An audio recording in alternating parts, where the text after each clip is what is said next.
새해 인사. 설은 잘 보내셨습니까? 네, 맛있는 거 많이 드셨죠? 네, 그래서 우리가 육의 양식만 많이 먹을 것이 아니라 영의 양식도 많이 먹어야 되지 않겠습니까? 그래서 오늘 본문 말씀이 우리가 10장만 읽었지만 8장, 9장, 10장 영의 양식도 굉장히 깁니다. 그러나 메시지는 길지 않습니다. 자, 오늘 말씀을 통해서 우리가 열심을 넘어 전심으로, 이 말씀 제목에 있는 것처럼 하나님 앞에서 온전한 사람으로 설 수 있기를 기도합니다. 말씀의 제목은 말씀드린 대로 열심을 넘어 전심으로입니다. 요절은 열왕기하 10장 30절과 31절입니다. 함께 읽도록 하겠습니다. 시작. 여호와께서 예후에게 이르시되 내가 나보기에 정직한 일을 행할 때 잘 행하여 내 마음에 있는 대로 아합 집에 다 행하였은즉 내 자손이 이스라엘 왕위를 이어 4대를 지내리라 하시니라. 그러나 예후가 전심으로 이스라엘 하나님 여호와의 율법을 지켜 행하였으며 여로보암이 이스라엘에게 범하게 한 그 죄에서 떠나지 아니하였더라. 기도하겠습니다. 살아계시고 거룩하신 하나님 아버지, 지난 설 명절을 무사히 잘 보내고 다시 예배의 자리로 불러주셔서 감사를 드립니다. 하나님 아버지, 이제 저희가 영의 양식을 마음껏 이 시간 먹을 수 있기를 원합니다. 주님, 우리에게 살아있고 운동력 있는 주의 진리의 말씀을 저의 가라앉은 영혼에 충만히 채워주시옵기를 간절히 기도합니다. 이 말씀을 통하여서 하나님께서 우리에게 바라시는 것이 무엇이며 또 우리가 진정한 평안을 어디에서 얻을 수 있을지 잘 배우고 깨닫고 순종하는 자가 될 수 있기를 기도합니다. 예수님의 이름으로 기도합니다. 작년 12월 10일 고려대 경영학과 주현우 학생이 정경대 후문에 붙인 안녕들 하십니까? 라는 이 제목의 대자보가 우리 사회를 한때 후끈하게 달군 적이 있었습니다. 이후에 전국에 있는 대학들과 심지어는 고등학교에서까지 안녕하지 못합니다 하는 응답을 적은 대자보가 본물 터지듯이 터졌습니다. 여기서 안녕이란 말은 다른 말로 하면 평안입니다. 오늘 말씀에는 평안하냐? 평안하십니까? 하는 인사말이 여러 번 등장합니다. 이 질문에 대해서 예후는 어찌 평안이 있으랴? 라고 대답합니다. 오늘 말씀은 우리에게 죄악이 온전히 제거되었을 때만이 참된 평안이 있음을 가르쳐줍니다. 우리가 오늘 말씀을 통해 열심을 넘어 전심으로 드리는 순종을 통해 하나님의 평안을 온전히 누리는 자들이 될 수 있기를 간절히 기도합니다. 8장 1절을 보십시오. 엘리사가 이전에 아들을 살려준 적이 있는 수넴 여인에게 거주지를 옮기도록 권고하였습니다. 왜냐하면 앞으로 여호와께서 이 땅 가운데 7년 동안의 기근을 보내실 것이기 때문이었습니다. 수넴 여인은 엘리사의 말대로 7년 동안 블레셋 땅에 피신해 있다가 기근이 다 끝나자 고향으로 돌아왔습니다. 그런데 고향에 돌아와서 보니 기가 막힌 일이 벌어져 있었습니다. 여인이 떠나면서 남겨두었던 집과 전토가 어느새 국가의 귀속이 돼가지고 왕의 소유로 되어 있었습니다. 이 집과 전토를 되찾지 않고서는 이 여인은 앞으로 살 길이 막막했습니다. 수넴 여인은 이 일을 탄원하려고 왕에게 나아갔습니다. 그런데 왕이 이 여인의 탄원을 듣고 집과 전토를 돌려줄 가능성이 얼마나 될까요? 당시 이 전제 군주 사회였던 것을 감안해 보면 왕이 자기가 꿀꺽 삼킨 집과 전토를 스스로 토해놓을 가능성은 거의 없다고 봐야 됩니다. 놀랍게도 왕은 근데 이 집과 전토를 이 여인에게 전부 돌려주었습니다. 그뿐만 아니라 요구하지도 않았던 그동안 이 땅에서 난 소출까지도 전부 다 돌려주었습니다. 어떻게 이 여인이 이렇게 왕으로부터 큰 호의를 입을 수 있었을까요? 이는 여인이 도착하기 직전에 마침 엘리사의 사환인 게하시가 왕과 이 여인의 아들을 엘리사가 살려주었던 그 이야기를 하고 있었기 때문입니다. 이 절묘한 타이밍을 보십시오. 기가 막히지 않습니까? 여인의 청혼을 듣기도 전에 왕의 마음이 이미 다 녹아가지고 준비가 되어 있었습니다. 이게 우연일까요? 이는 결코 우연일 수가 없습니다. 하나님께서 수냄 여인을 긍휼히 여기셔서 그에게 은혜를 베푸신 것입니다. 수냄 여인이 한 일이라고는 하나님의 사람인 엘리사를 가까이 하고 선대한 일밖에 없습니다. 그런데 하나님은 이를 귀하게 여기시고 여인을 환난 중에서 평강의 길로 인도하셨습니다. 반면에 가까이 해서는 안 될 사람을 가까이 하다가 평강을 잃어버린 사람도 있습니다. 16절을 보십시오. 16절을 보면 오랜만에 남쪽 유다 이야기가 등장합니다. 다윗 왕가가 지속되었던 이 유다에서는 북이스라엘과는 달리 여호와 신앙의 그 순수성이 비교적 잘 보존되고 있었습니다. 그러나 이 유다에서도 여호와 보시기에 악을 행하는 왕들이 나타나기 시작했습니다. 바로 여호사밧의 아들 여호람이 왕이 되었을 때부터입니다. 여호람은 북이스라엘 아합의 길을 그대로 본받아서 바알 숭배를 시작했습니다. 이는 여호람의 아들인 아하시아도 마찬가지였습니다. 어쩌다가 이 순수했던 유다마저 이렇게 오염되고 타락하기 시작했을까요? 이는 여호람이 아합의 딸인 아달랴와 정략 결혼을 했기 때문입니다. 유다 입장에서는 이 적대적인 주변 국가들을 혼자 힘으로 상대하기가 늘 힘에 부쳤습니다. 이때 북이스라엘 아합 왕가와 혼인관계를 맺게 된다면 든든한 동맹이 될 수 있겠다 하는 아주 지극히 현실적인 판단을 하였습니다. 유다는 이 달콤한 잔을 도저히 뿌리칠 수가 없었습니다. 그러나 알고 보니 이 잔은 독이 든 잔이었습니다. 아달랴는 남편 여호람과 아들 아하시아를 뒤에서 다 조종을 했습니다. 우상 숭배라는 치명적인 독을 유다 온 땅에 이 여인을 통해서 퍼뜨렸습니다. 이때 이 하나님의 마음이 얼마나 찢어질 듯 아프셨을까요? 그나마 희망을 걸었던 큰아들마저 못된 여자와 눈이 맞아 집을 나가버렸을 때, 그때 아버지의 마음에 비유할 수 있지 않을까요? 이런 큰 악을 행한 유다는 심판을 받고 멸망을 받아 마땅합니다. 그러나 하나님께서는 그의 종인 다윗과 맺은 언약을 기억하시고 유다의 멸망을 유보하셨습니다. 대신 하나님은 유다가 정신 차리도록 주변 나라들을 통해서 징계하셨습니다.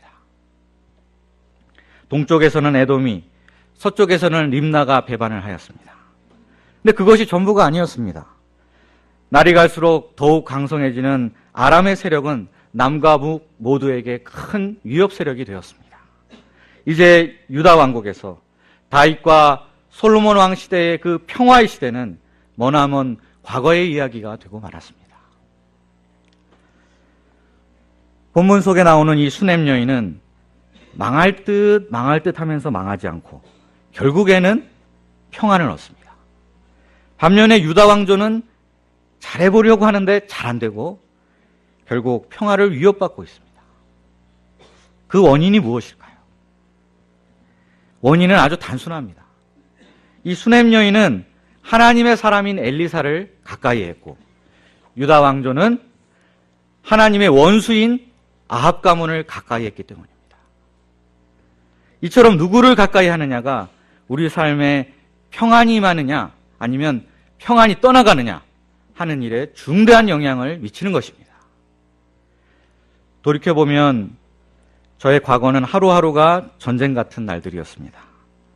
크고 작은 사건들 속에서 제 마음도 함께 이리저리 요동치고 불안해하고 힘들었습니다. 한때는 자살까지 심각하게 고려했던 시기도 있었습니다. 그런데 지금은 어떻습니까? 평화롭습니다. 정말입니다. 직장 동료가 저에게 호수라는 별명을 지어준 적이 있습니다. 돌을 아무리 던져도 그냥 계속 가라앉기만 하지 항상 평온하다고 저에게 이 별명을 지어주었습니다. 호수팀장 이렇게 불렀습니다. 이런 변화는 제 인생에서 2명의 하나님의 사람과의 만남이 결정적인 계기가 되었습니다. 첫째는 제게 성경을 가르쳐 주신 목자님과의 만남입니다. 목자님과의 만남이 없었다면 어떻게 제가 이렇게 하나님의 은혜를 알고 사랑을 알아 내면에 참된 평강을 누릴 수 있겠습니까?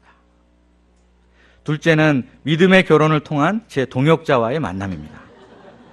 만약 제가 이세벨이나 아달라 같은 여자를 만나 결혼을 했다면 어떻게 되었을까요? 생각만 해도 그냥 끔찍합니다. 사도 바울은 고린도후서에서 의와 불법이 어찌 함께하며 빛과 어둠이 어찌 사귀겠느냐 반문하였습니다. 당연히 있을 수 없는 일입니다. 의와 빛의 자녀인 우리는 불법과 어둠과 함께할 수 없습니다. 그러나 만약 이런 잘못된 만남이 당장 눈에 보이는 현실적인 유익을 가져다 줄 수 있다면 그때는 어떻게 하시겠습니까? 분명히 이세벨이긴 한데 돈이 많고 얼굴도 예쁜 이세벨이라면 어떻게 하시겠습니까? 그래도 안 됩니다. 노 하셔야 됩니다. 미련을 두지 말아야 합니다. 유다 왕조가 여기서 틈을 보였다가 온 나라에 망조가 들기 시작했다는 사실을 기억하셔야 합니다. 저는 이 말씀을 묵상하다가 우리 센터의 이 사랑스러운 2세들도 우리들이 먼저 체험한 이 하나님 주신 평안을 함께 누려야 하는데 하는 마음이 절실해졌습니다. 이를 위해서 다음과 같은 3가지 기도 제목이 떠올랐습니다. 첫째는 하나님께서 선한 행실을 더럽히는 악한 동무들로부터 우리 2세들을 보호해 주시기를 기도합니다. 두 번째로 2세들이 부모님의 신앙을 존경하고 부모님들로부터 겸손히 배우며 성장할 수 있기를 기도합니다. 셋째로 2세들이 모두 장차 믿음의 결혼을 할 수 있기를 기도합니다. 우리가 이 기도 제목을 가지고 계속 기도해야 되겠습니다. 이 기도대로 다 이루어져서 우리 2세들이 하나님이 주시는 평안을 누리는 복된 인생 살 수 있기를 기도합니다. 9장 1절을 보십시오. 엘리사는 제자 중 하나를 불러 길르앗 라못에 있는 예후 장군을 불러 그에게 기름을 부어 이스라엘의 왕으로 세우라는 밀명을 주었습니다. 이때 예후는 아람 군대 앞에 진을 치고 대치하고 있는 상황이었습니다. 앞서 8장 7절부터 15절까지를 보면 엘리사가 아람 사람 하사엘에게 그가 죽은인 베나닷을 배반하고 아람 왕이 될 것이라는 예언을 하는 장면도 있습니다. 이런 부분들을 보면 여기서 왜 갑자기 엘리사가 정치에 개입해서 킹메이커 노릇을 하고 있는가 하는 의아한 생각이 듭니다. 그러나 이는 열왕기상 19장 15, 16절을 보면 이 일이 다 하나님께서 엘리야에게 하도록 명하셨던 일임을 알 수 있습니다. 엘리야는 이 일을 엘리사의 몫으로 남겨두고 승천해버렸습니다. 엘리사는 때가 되자 스승의 유지를 받들어 전격적으로 아합이 속한 오므리 왕조를 폐해버리고 예후 왕조를 새로 세우고자 했습니다. 그러면 하나님께서 왜 예후를 택하여 이스라엘의 왕으로 세우셨을까요? 그 이유가 7절에 나와 있습니다. 7절을 보십시오. 9장 7절입니다. 너는 내 주 아합의 집을 치라. 내가 나의 종 곧 선지자들의 피와 여호와의 종들의 피를 이세벨에게 갚아주리라. 예후는 아합의 집에 대한 심판의 도구로 하나님께 택함을 받은 자입니다. 하나님은 이미 아합 왕 때 그의 집에 대한 무서운 심판을 예고하셨습니다. 하지만 하나님은 당장에 심판하지 않으시고 그 후에 오랫동안 참고 또 참으셨습니다. 악인들이 회개하고 돌이키기를 바라셨습니다. 그러나 시간이 흐를수록 그들의 죄악의 밤은 더욱 깊어져만 갔습니다. 이제 아합 왕가가 북이스라엘 뿐만 아니라 저 남쪽 유다까지 급속도로 타락시키는 모습을 하나님은 더 이상 그냥 가만히 지켜보실 수만은 없으셨습니다. 당시 아합의 아들 요람 왕은 아람 왕 하사엘과 전투 중에 부상을 입어서 이스르엘이라는 곳에서 요양하고 있었습니다. 유다 왕 아하시아도 이 요람 왕을 병문안하기 위해서 이곳에 와 있었습니다. 예후는 자신이 반란을 일으켰다는 소식이 여기까지 알려지기 전에 이를 처리하기 위해서 전속력으로 이스라엘을 향해 병거를 몰았습니다. 이 모습이 망대 위에 있는 파수꾼의 눈에 띄었습니다. 요람 왕은 이를 보고 2번씩이나 전령을 보내 물었습니다. 평안하냐? 평안하냐? 이때 예후는 매번 같은 대답을 했습니다. 평안이 내게 무슨 상관이 있느냐? 내 뒤로 물러나라. 너무나 답답했던 요람 왕은 병든 몸을 이끌고 예후를 보고 직접 물었습니다. 평안하냐? 이에 대한 예후의 대답이 무엇입니까? 내 어머니 이세벨의 음행과 술수가 이렇게 많으니 어찌 평안이 있으랴? 그제서야 요람은 반역이로다 외쳤지만 이미 때는 늦었습니다. 예후가 쏜 화살에 심장을 관통당한 요람은 그 자리에 쓰러져 죽고 말았습니다. 왕의 시체는 근처에 있던 나봇의 포도원에 던져졌습니다. 이로써 나봇이 흘린 피를 갚으시겠다 하셨던 하나님의 말씀이 그대로 성취되었습니다. 뿐만 아니라 아합 왕가와 사돈지간인 유다 왕 아하시아도 함께 죽임을 당했습니다.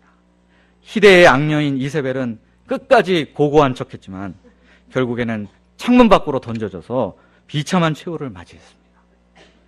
이세벨의 시체를 찾아 장사 지내려 하였지만 이미 몸뚱아리가 개들에게 먹혀 찾을 수가 없었습니다.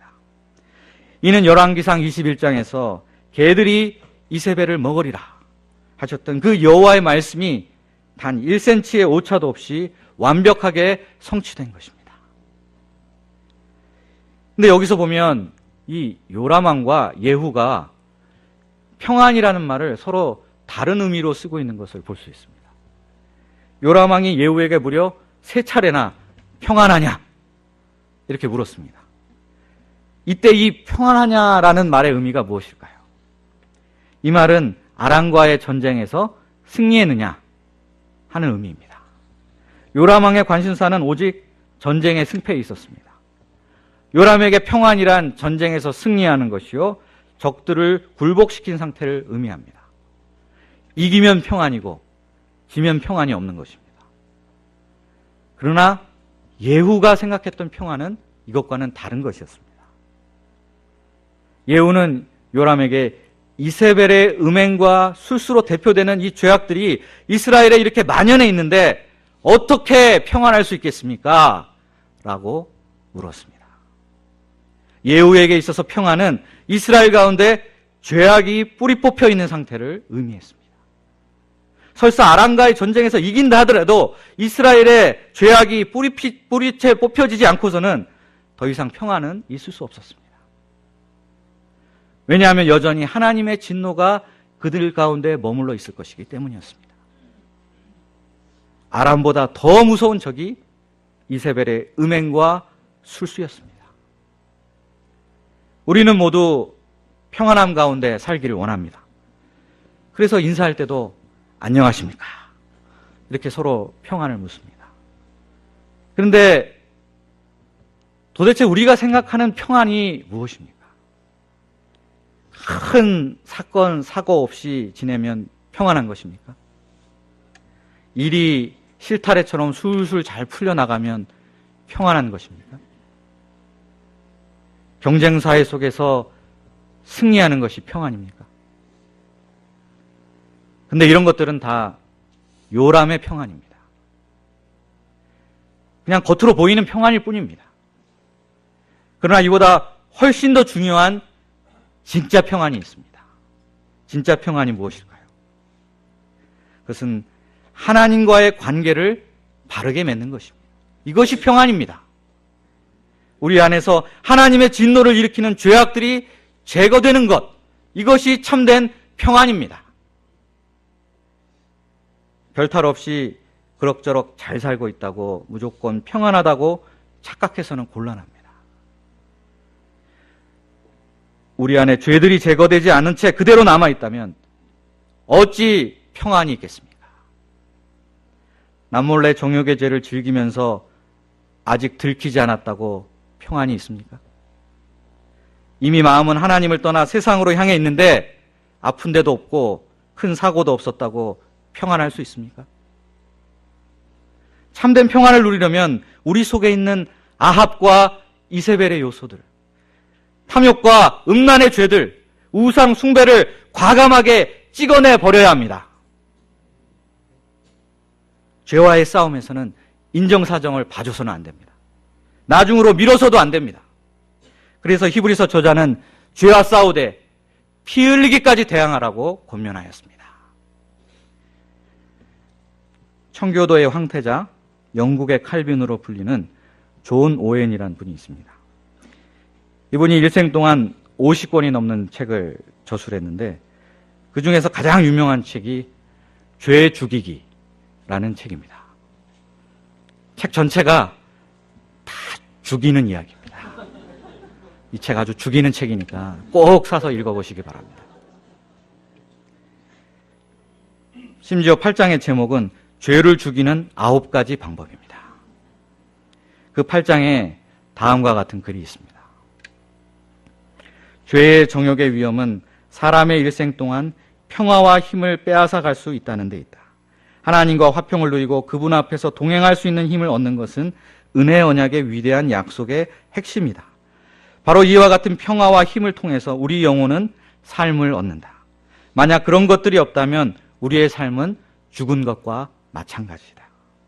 하나님과 화평 가운데서 우리가 그분의 얼굴을 보지 못하고 하나님과 동행하는 힘을 상실한다면 그런 삶은 우리에게 더 이상 무의미하다. 정욕을 죽이지 못할 때 그 정욕은 영혼에게 이처럼 평화와 힘을 빼앗아간다.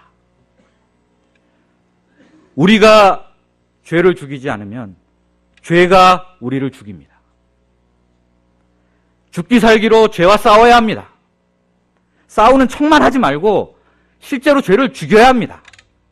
죄가 죽을 때까지 끝까지 추적해서 그 뿌리를 뽑아내야만 합니다. 그래야만 우리 안에서 하나님의 평안이 있습니다. 우리가 죄를 죽이고 믿음의 선한 싸움에 열심을 내어 마침내 성령의 열매를 맺고 주 안에서 참된 평화를 누릴 수 있기를 기도합니다. 이제 10장을 보십시오. 9장에서는 아합의 아들 요람왕과 아합의 사위 아하시아 왕과 또 아합의 아내인 이세벨 등 아합 가문의 핵심 인물들이 모조리 다 죽어버렸습니다. 그러나 예후는 이 정도로 만족하지 않았습니다. 그는 먼저 사마리아 성에서 교육을 받고 있던 아합의 아들 70명을 목표로 삼았습니다. 예후는 사마리아 성의 장로들에게 편지를 보냈습니다. 어디 한번 덤빌 테면 덤벼보시죠. 이렇게 편지를 보냈습니다. 그러자 두려움에 사로잡힌 장로들은 스스로 아합의 아들들의 머리를 베어 예후에게 가져다 바쳤습니다. 이로써 이스라엘 땅에서 아합의 집에 속한 자들의 속한 모든 자들이 박멸되고 말았습니다. 아하시아의 형제들 42명은 아무것도 모른 채 외갓집에 세배하러 갔다가 예후한테 딱 걸리고 말았습니다. 그들 역시 한 명도 남김없이 죽임을 당했습니다. 이제 남은 것은 바알의 제사장들 뿐이었습니다. 그러나 그들은 이미 예후에게 겁을 잔뜩 집어먹고 웅크리고 있어서 찾아내기가 쉽지 않았습니다. 예후는 꾀를 내어 바알을 위하는 큰 대회를 열겠다. 썸머 바알 컨퍼런스를 열겠다. 이렇게 거짓 광고를 내었습니다. 이를 보고 참석한 바알의 제사장들을 예후는 이번에도 한 명도 남김없이 다 처단했습니다. 바알을 섬기던 신당은 다 헐어버리고 그 자리에는 변소를 만들었습니다.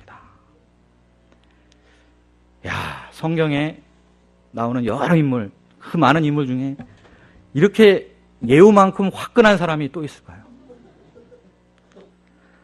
예후는 어떤 사람입니까?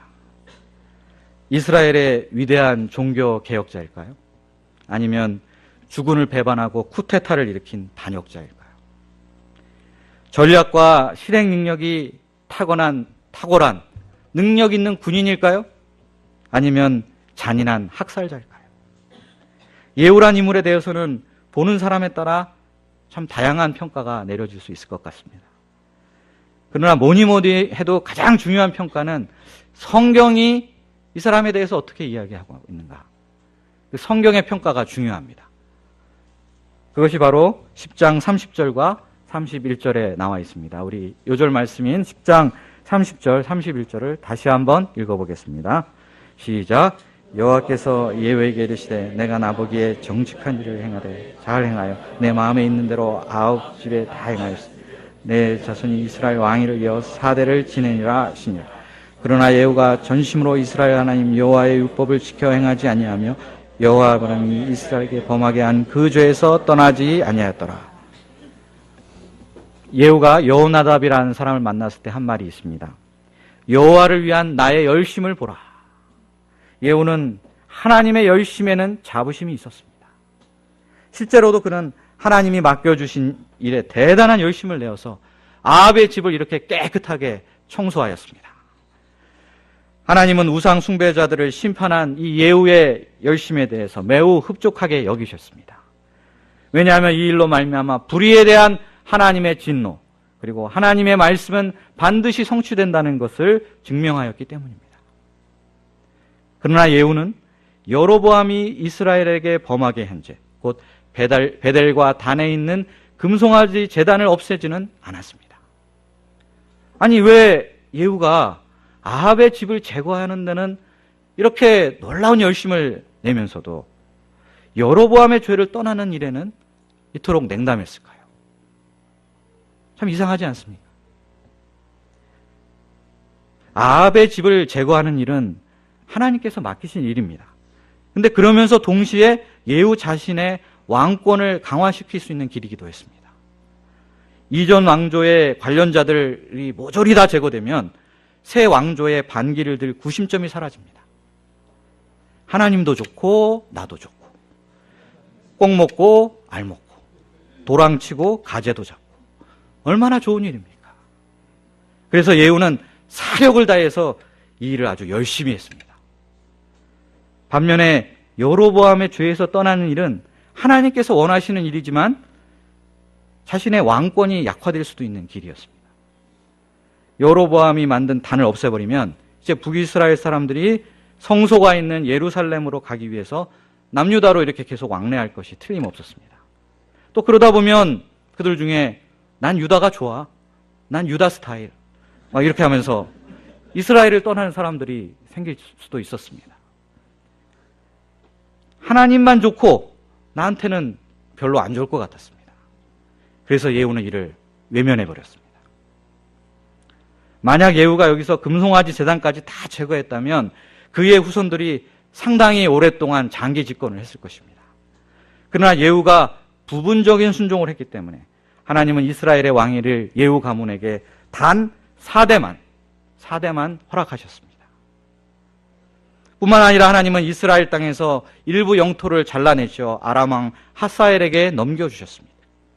예후는 28년 그 집권 기간 내내 이 끊이지 않는 하사엘의 공격에 시달림을 받았습니다.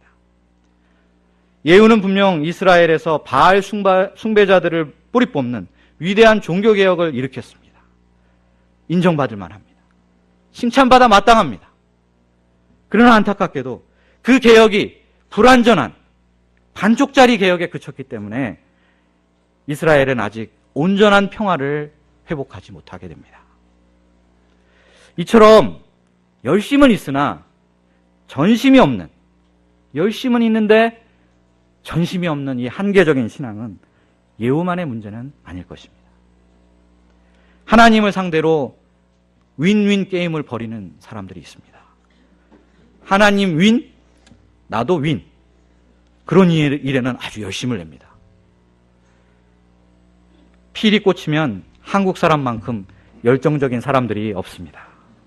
신앙생활도 한국 사람만큼 열정적으로 하는 사람들이 드문 것 같습니다. 얼마나 좋은 일입니까? 열심히 있어야 됩니다. 하나님도 예후의 열심을 인정하셨듯이 이 한국교회의 열심을 분명히 인정하시고 칭찬하실 것입니다. 그러나 하나님 윈, 나는 루즈. 그런 일에는 기이하다 싶을 정도로 무관심합니다.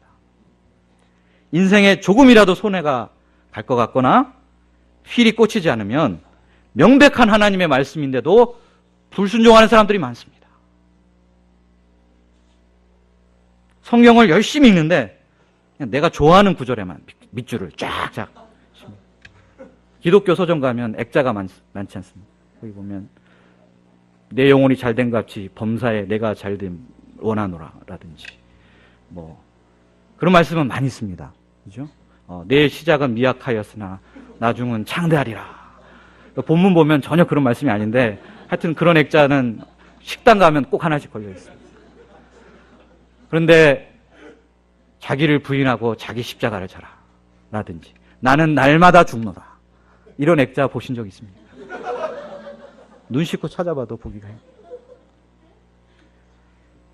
우리도 소감 쓸 때 부담이 되는 말씀은 어플리케이션을 안 쓰고 그냥 넘어갑니다. 그래도 발표만 하면 박수는 받습니다. 헌신도 하고 결단도 합니다. 그러나 딱 여기까지야 하고 정해놓은 한계선이 있습니다. 그 이상은 결코 내려놓으려고 하지 않습니다. 이렇게 우리가 한계선을 딱 그어놓고 부분적으로 순종하면 어떻게 되겠습니까?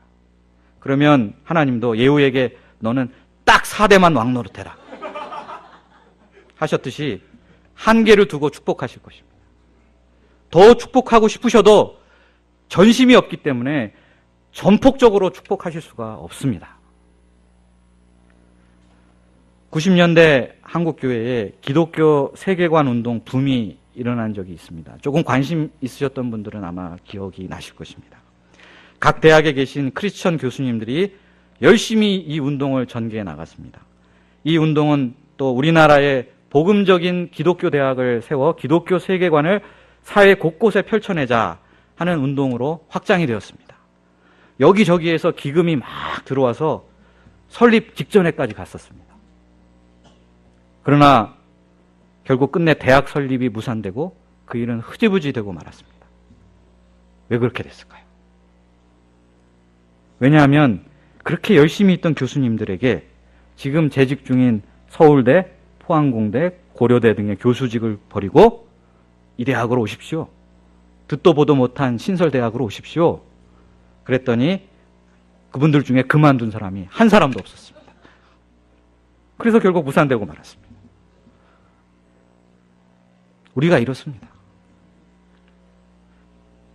저도 그 상황이라면 모르겠습니다. 그런데 인도에 우리 센터에서 파송한 장디모대 선교사님이 계십니다. 작년 여름성회 때 우리 센터 수양에 오셔서 말씀을 전해 주셨습니다. 이분은 주변에서 수학 천재로 불리는 분입니다. 미국 워싱턴에 유학생 선교사로 나가셔서 미국에서 교수 목자가 되고 아이 셋을 낳고 큰 집도 장만했습니다. 세계 선교도 하고 미국에서 대학 교수도 하고 얼마나 좋습니까? 그런데 인도에 동역자가 필요하다 하는 말을 듣고 인도 IIIT 대학에 지원하여 자리를 그쪽으로 옮겨버리셨습니다. 그 덕에 월급이 반토막? 아니요. 3분의 1토막이 났고 날씨는 40도가 넘고 아파트는 엄청나게 좁아졌습니다.